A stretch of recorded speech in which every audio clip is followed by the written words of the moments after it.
Hello students, welcome to the online classes.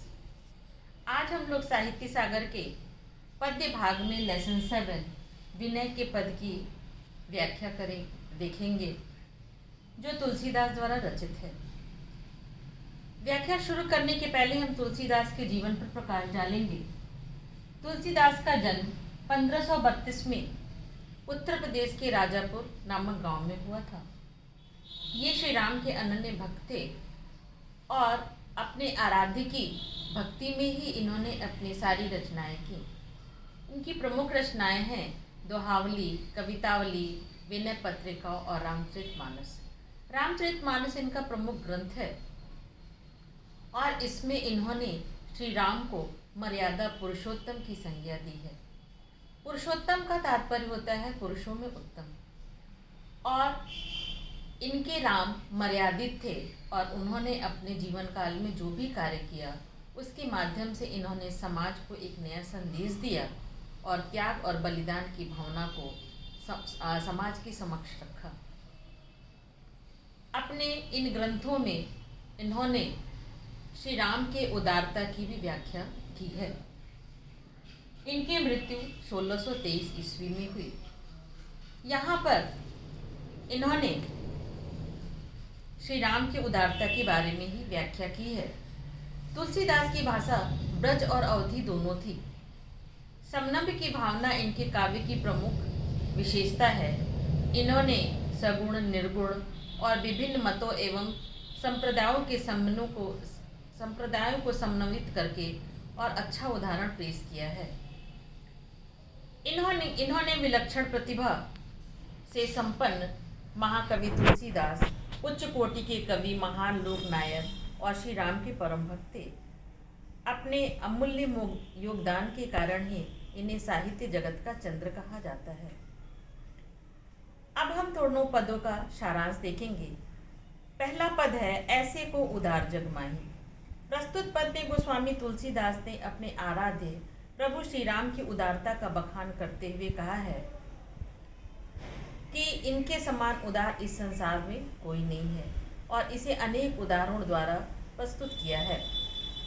Shri Ram जितने उदार हृदय वाले हैं उतना उदार जगत में कोई अन्य नहीं है। अपनी बात को अधिक स्पष्ट करने के लिए उन्होंने गिद्ध, जटायु तथा विभीषण के उदाहरण भी दिए हैं। द्वितीय पद में उन्होंने श्री राम और सीता के प्रेम को बताते हुए और भी कुछ उदाहरण प्रस्तुत किए हैं और कहा है कि जो सीताराम की आराधना नहीं करते उनसे हमें दूर रहना चाहिए। और इसके लिए उन्होंने प्रहलाद, विभीषण, भरत, बलि और ब्रज की गोपियों का उदाहरण दिया है। तो आइए अब हम व्याख्या की तरफ चलते हैं। ऐसे को उदार जगमाही, बिनु सेवा जो द्रव्य दीन पर राम सरिस कोई नाही। श्री राम के समान उदार संसार में कोई नहीं है। ये ऐसे हैं जो बिना सेवा के दीनों पर दया करते हैं।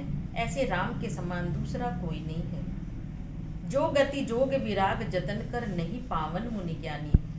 जो गति अर्थात मुक्ति, जिस मुक्ति के लिए लगातार ऋषि मुनि तपस्या करते रहते हैं, योगी योग करते हैं, उन लोगों को प्राप्त नहीं हुआ, उस गति को, उस स्थान को, उस मुक्ति को श्री राम ने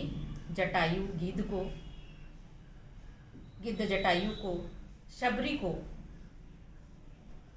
दिया, और इसके लिए उन्होंने हृदय में थोड़ा भी संकोच नहीं किया।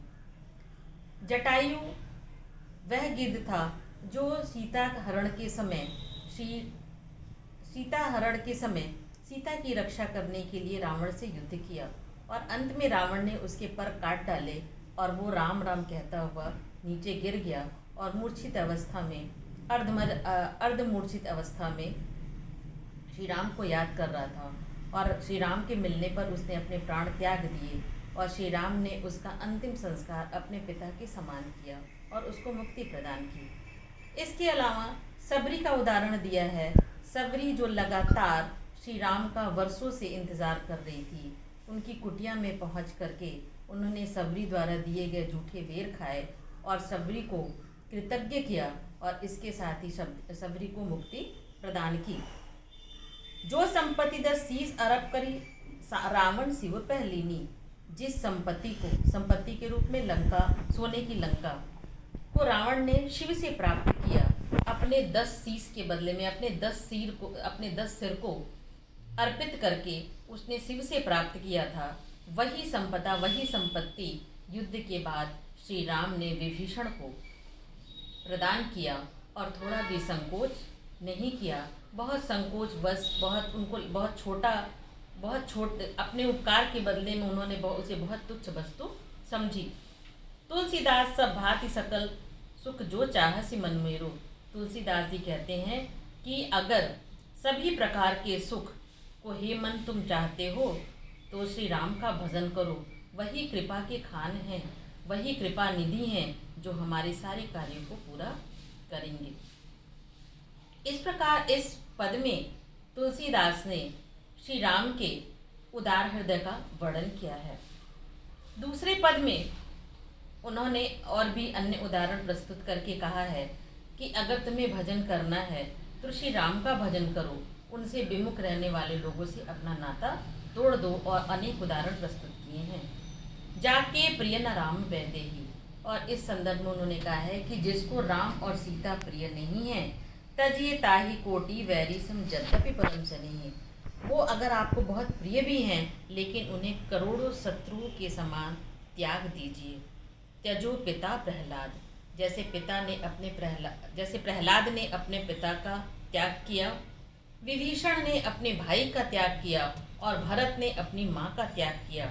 प्रहलाद ने अपने पिता का त्याग क्यों किया था?